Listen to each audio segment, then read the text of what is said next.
Well, we are at the semi-final stage in this year's Greyhound Derby at Toast. We've been enjoying all the action live on Racing Post Greyhound TV. I'm joined by a man who's been at the track every single night.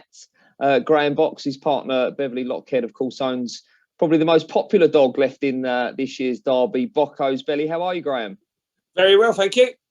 How are you enjoying the Derby experience? I know you guys have owned top-level greyhounds for some time now, and plenty of them. What do we make of Toaster?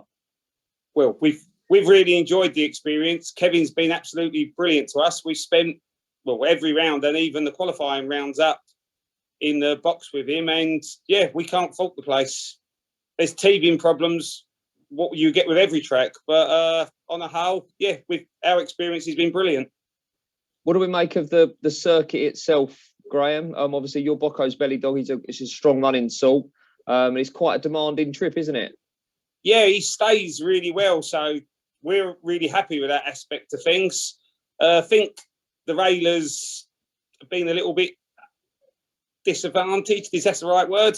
They don't seem to break from one, but hopefully that's something what will be ironed out in the near future. And yeah, we can't complain about the track. Yeah, he was, of course, not your only entry in this year's Derby. You also had the well-fancied Native Maestro, who unfortunately was eliminated, having been in Track 1, running a bizarre race as well. How is he? Ground reports that he's absolutely fine. We're hoping to run him on finals night. So in the Invitational, he came off a little bit sore, but nothing to worry about. The run was a mystery. We don't know what happened. I believe he might have hit his head on the traps, but no one will ever know. But he's all fit, good, and hopefully ready to go for finals night. And Graham, I know that yourself and Bev, you've been here before, and of course with Lentz and Bocco. We're in touching distance now of the final. I know the cliche is take it one race at a time, but how are you feeling at the moment? Oh, this is worse. We're on our home turf. It's something we've always wanted to do. Butterflies in your tummy, hard to concentrate at work. Yeah, the experience is brilliant. And I suppose this is why you buy them top level greyhounds, to be involved in competitions at these sort of stages. Oh, 100%. That's what you want to win. So yeah, it's been in our family for years and years and years, and I've stepped up this year in a bigger way. And what can you say? The experience has been out of this world. Well, I'm joined now by Graham Bocco, his partner Bev Lockhead, of course, owns Bocco's Belly, and you're joining us from the Paulson's Arms in Croydon, your pub there, Graham. I'm sure you've been enjoying the ground racing. By the looks of it, you guys are enjoying the football as well. Yeah, the football's been absolutely brilliant. Just what the pub trade needed, and let's hope England have a brilliant run through the Euros. Yeah, absolutely. And let's talk the Belly then. Arguably the most popular dog at the track at Toaster, for perhaps his running style. He's an exceptionally fast greyhound, but his name as well. Tell us a little bit about his name and the naming of him then, Graham, because of course Bocco's Belly. Yeah, I had bought him, and we was at Maurice Newman's golf day, and when I got off the golf course, Bev was sitting with Gary Wiltshire, and I think it was Maurice Newman, and Bev said, "Oh, I've got a new name for a dog." Little did I know she'd been sitting there talking to Gary Wiltshire, and they come up with a Belly on the telly. So we called him Bocco's Belly. Now, you've been on some journey with this lad already, haven't you, Graham? I mean, his debut at Central Park, enormous promise. He's crossed the line. Kind of tell us the story after he's crossed the line. We don't know what happened, but we believe he went down on his shoulder, tore a muscle in his shoulder, and slid underneath the rails. But no one knows that for sure. He didn't come back very well, so we made the decision to send him over to Graham Holland for a few weeks to run in the Conan Kirby, sort of trying a different scenery. Brought him home for a little while and treated the injury. We took him to George Drake's, and he told us what was wrong, and we treated the injury. And then he's gone back to Patrick's, and now Patrick's doing his magic, and he looks like he's got him back to what he was. So I'll just stop you there, Graham, because you mentioned we treated him at home. I've seen the videos, but explain to people out there what you mean by that. There's some water treatment, should we call it? I used to train a couple at home a few years ago, And we've got lasers, we've got ultrasound, swimming pools, we've got all the equipment you need to treat him. So we just give him some one-on-one attention, swam him every day, and everything else he needed. Took him back to Patrick's, and hopefully it's sometimes a change of scenery and a change of things can be good for a dog. So, well, he looks like he's come back better than ever, and there's no better man to now bring him forward and train him. So, yeah, he's back with Patrick. Yeah, and tell us, he's covered the 500 metres faster than any other ground. He, of course, carries that track record at the moment. And on that kind of form, he's going to have a big say in this derby, isn't he? Yeah, that was the only time I've ever seen him fly out the trap. So we need to find that again, don't we? We need a bit of luck in the semi-finals and the finals. Hopefully that flying start and get him round in front, because there's no stronger dog in the derby with him. Yeah, well, let's talk about that semi-final on Saturday. Then the 9:27 is the second semi-final. What do you make of his draw in trap 2? A little bit tricky. I think he's the meat in the sandwich. Looking at the videos, 1 moves out a little bit and 3 will try and make his way in. 4 makes his way in as well. And the 5 dog chopped him off at the bend in the quarterfinals. That's what made him check out. So, yeah, a bit of a tricky draw, but he's very, very clever. We'd like to think he could run on into a qualifying place. So, yeah, I think he's shown already, particularly in the quarterfinals, that he's certainly not a dog that needs to lead. He ran an incredible race just to qualify. Yeah, he's not a one-trick pony. We think he's a stayer. So after the derby, I don't know what Patrick's ideas are, but you could see a step up to 6 bends, I suppose. Okay, well, a small matter of a derby semi-final and potentially a final first, but he's a big player, yeah. Graham, nonetheless. Oh, 100% a big player. Well, I'm joined by Graham Box. His partner, Bev Lockett, is down as the owner of Bocco's Belly, who's a semi-finalist in this year's English Greyhound Derby. But you are connections, of course, Graham, that have already climbed the Derby mountain, albeit an Irish one in 2019 with Lentz and Bocco. Just tell us about the experience as a whole, coming out on top. I'm sure it's why you do it. It's why you buy these dogs. It's why you're involved in the sport. Yeah, I was watching the videos on a Sunday morning and I saw Lentz and Bocco. He was called something different when we picked him out, running his first couple of races. And I tried to buy him, and the man in Ireland didn't want to sell him, but he promised me if he did come up for sale, he would let us know.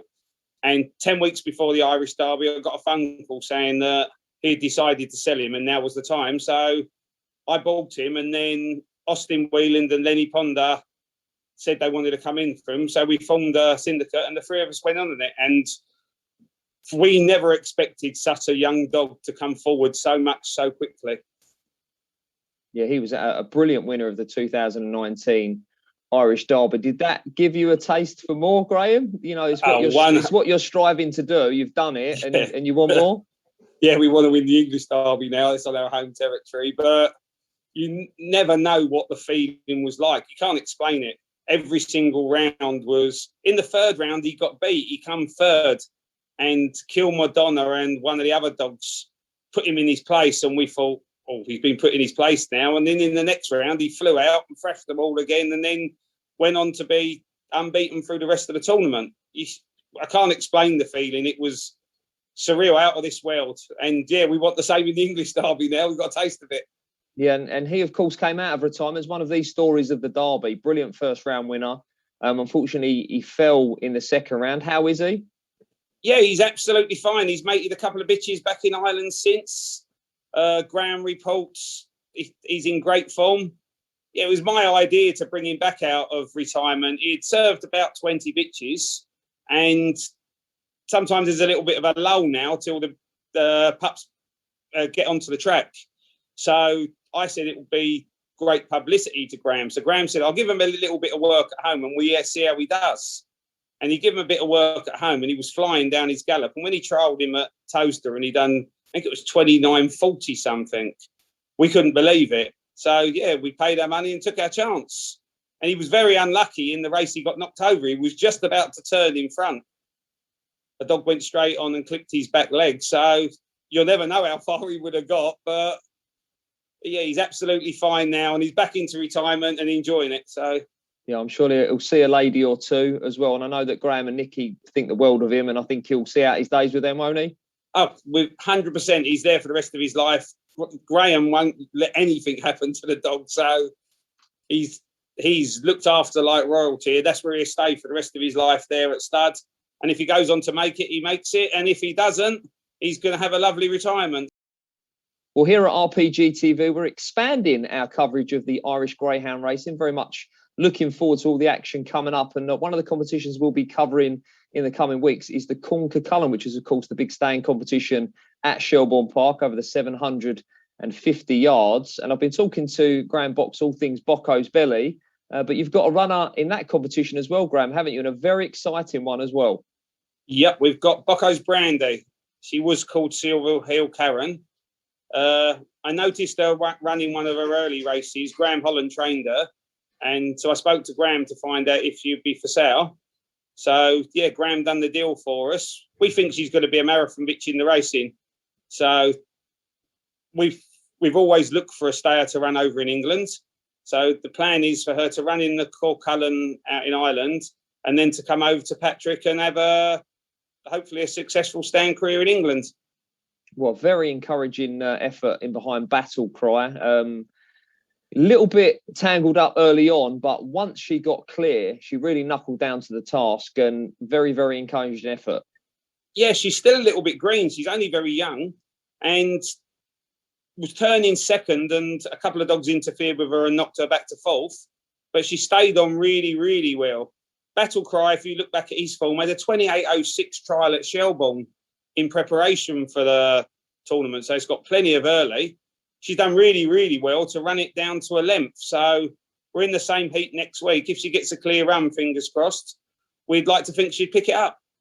What do you make of the draw, Graham? Have you had a look at that? Have you really, dissected really the draw? Good draw. Absolutely brilliant. Hopefully one will fly out, lead round, she'll follow it round and pick it off this time. But we couldn't have handpicked it no better. It's really good. Okay, well, we'll keep an eye on Bocco's Brandy. Of course, the final of the Conker Cullen live on Racing Post Greyhound TV on the 17th of July. Well, Toaster will also be on RPG TV this Friday night as well, because there are a plethora of sporting competitions, including the £3,000 RPG TV Watling Sprint. And a dog who is somewhat a standing dish over the two bends at Toaster is, of course, the Northamptonshire Sprint champion, Bocco's John Joe. And owner Graham Box joins me here. He's been off the track, Graham. How is he? I know you're targeting this competition, and you tell me he's limbering up okay. Yeah, he's come back good. He's come off of the last final was in with a badly bruised toe. So Patrick's been doing his work with him, and he's got the toe back to being good. And he's had two trials, one at Romford and one at Toaster. And his Toaster trial was really pleasing. He done 15.70 on yesterday morning. So, yeah, all systems go, ready for Friday night. Yeah, now he's a dog that certainly favours the inside. But when he gets any sort of racing room, he's got serious pace, this dog, hasn't he? He's the fastest one, once his paws touch the ground, that we've ever known. He's unbelievable. His downfall is he doesn't always break. But once he does come out the traps, if nothing touches him in the first couple of strides, he's gone. He was 23.50 at Romford 2 or 3 times on the trot. He's very, very fast. And I think he showed his class, and you talk about that pace in the final of that golden sprint, because it's not many golden sprints you see by dogs that don't actually lead, but down the back straight, he was sensational. Yeah, he's, as I said, he doesn't break. He has got a break in him, but he's not always there. Patrick reckons he gets a little bit excited when he gets to the traps, and that's why he misses it. But yeah, once his paws touch the ground, we trialled him at Monmore against Belly in preparation for one of the puppy competitions, and he was 10 clear of Belly coming around the last bend. So that's how much pace he has actually got. Now, you guys obviously mooted the idea of putting him in the Derby, but you obviously decided against that. I wanted to, but he had a bruised toe, so he couldn't. If he hadn't have had the bruised toe, he would have been in it. So we're thinking compensation in the RPG TV Watling Sprint? Yeah, 100%. He's back. Hopefully, this will be his third Category 1 on the trot.